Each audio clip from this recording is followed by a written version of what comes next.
everyone, welcome back to my channel. My name is Linda and today I'm going to talk to you about 6 reasons why people hesitate to get started with a minimalist lifestyle, how you can overcome those hesitations and get started today.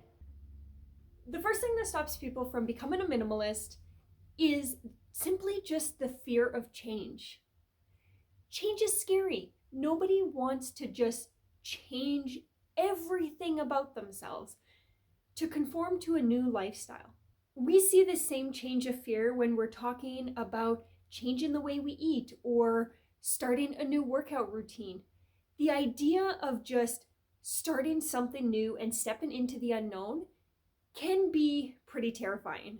My biggest recommendation when it comes to minimalism is remembering this. Minimalism is a journey and not a destination. You don't need to just wake up tomorrow and be a minimalist. It's something that you can slowly learn about, stick a toe in, and then figure out from there if it's truly something you want to pursue further. Or maybe you only want to take small aspects of minimalism and implement those in your life and let the rest go. You don't need to jump in with both feet. Minimalism is designed to fit everybody in every lifestyle, regardless of where they're starting from. The second thing that stops people from starting a minimalist journey is their attachment to their stuff. This is the craziest thing. While a big part of minimalism is indeed getting rid of the stuff that you don't love and enjoy, the fundamental and biggest part of minimalism, though, is not getting rid of the things that you're emotionally attached to and the things that serve your life every single day. What minimalism just means is getting rid of the things in your life that no longer serve you. If we stop to consider that ratty old sweater that you have in the back of your closet that you haven't worn in 4 years, truth is you're not actually going to miss it when it's gone. But the space that getting rid of the things that don't serve you or that you don't use does in the long run is it creates the freedom to either just have space where the things that you do love have their time to shine, but maybe it's that it opens the door for you to welcome something new and better into your life. So trust me when I say, getting rid of things in your life can actually be quite rewarding.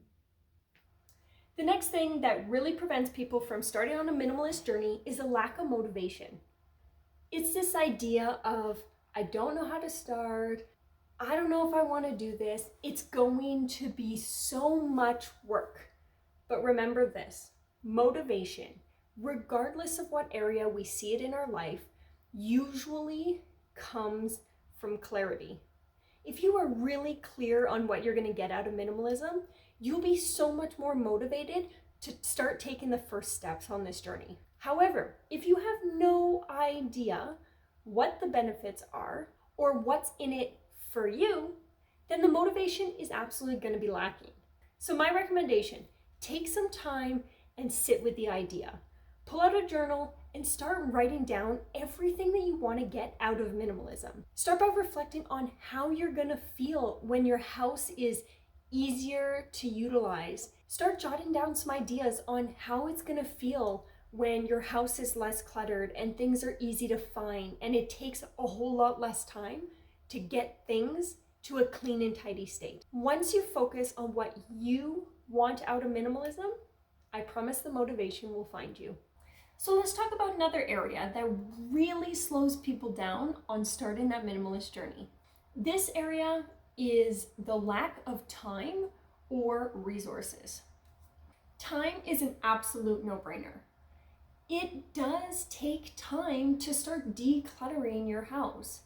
And depending on what your house looks like and where you're starting from, it can seem like an overwhelming task. But don't fret. The key thing about minimalism, like I mentioned, is that it is a journey and not a destination. Know that even in just 5-minute increments, you can make a really big dent over time in decluttering your home. The great thing is that even if you start something small, like maybe decluttering the bathroom or starting out with a couple cabinets in the kitchen, you will start to notice the huge impact in even just those small highly utilized area. Not only will this drive up motivation to keep you going, but you'll also find the time, once you see the benefit, to really start to settle in and start to declutter a little more easy. The other area I mentioned though is resources. Oftentimes with minimalism, we get this idea that we'll start to declutter things of value, things that maybe we could sell and make money. And while there's definitely some things that are worth posting and selling and making a couple bucks on, but the truth is that your time and your energy is worth so much more than the couple of bucks you'll make on most things. It's also important to think of it this way.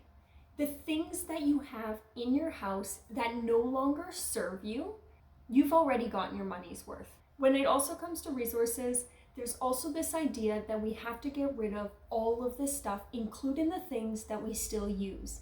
And the idea that I might get rid of something that I need down the road, and then I won't have the money to go out and buy it. I hear this one a lot, but don't worry. But as humans, we are resourceful. If you find that you did end up getting rid of something that a couple months down the road you ended up needing, don't worry. There is always another way that we can get crafty and use something we do have, or the option of borrowing it from a friend is always there.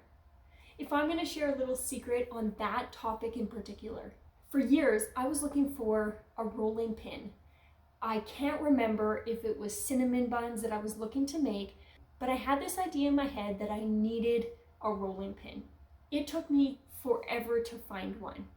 And after buying it, I realized this. I could have at any time used a bottle of wine. And while I still have that rolling pin to this day, it was a really big insight into the realization that as humans, we're resourceful and there's always an alternative. The next big thing that slows people down from starting a minimalist journey is our attachment to a consumerist society. Society has hardwired us to continue to buy and upgrade and have this deep ingrained desire to have the latest and the greatest. Now, I'm not saying that you don't deserve the latest and the greatest, because there are areas in our life where having better quality items really does pay off in the long run. But it's becoming aware of where consumerism is pushed on us, as opposed to where we want to purchase something that we need and will actually serve us.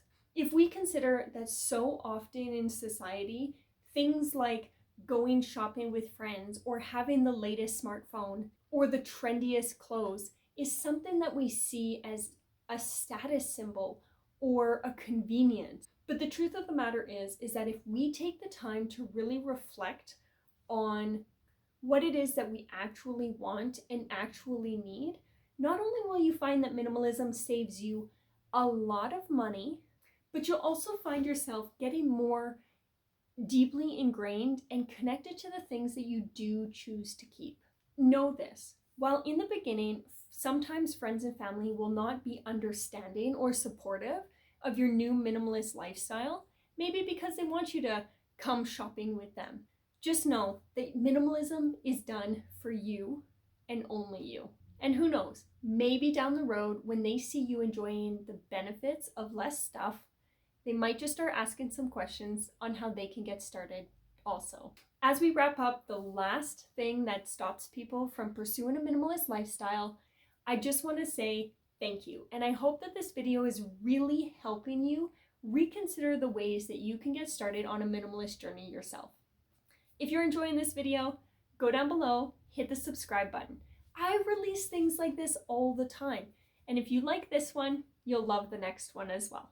The last thing that stops people from pursuing a minimalist journey is the fear of it being impractical. It's this idea that if I get rid of everything that I own, life becomes more difficult. But what I found is that that's actually not the case. Minimalism, personally, has allowed me to create a lot more valuable moments and freedom of time in my life. It is tremendously more practical to have less stuff. I spend less time cleaning, less time trying to find something, and less time focusing on my stuff, more time with the people that matter, doing the things that I love. And at the end of the day, it's important to remember that with minimalism, we're not getting rid of the things that you love, use, and need. We're just getting rid of the baggage that weighs us down. So thank you for joining me on this latest video, and I hope that it inspires you to start the journey yourself. If you have any challenges overcoming any of these obstacles, go down below in the comments. Let me know which one you struggle with the most so that we can connect and share ideas on how you can overcome them. I can't wait to see you all in my next video. Until then, I'll see you later.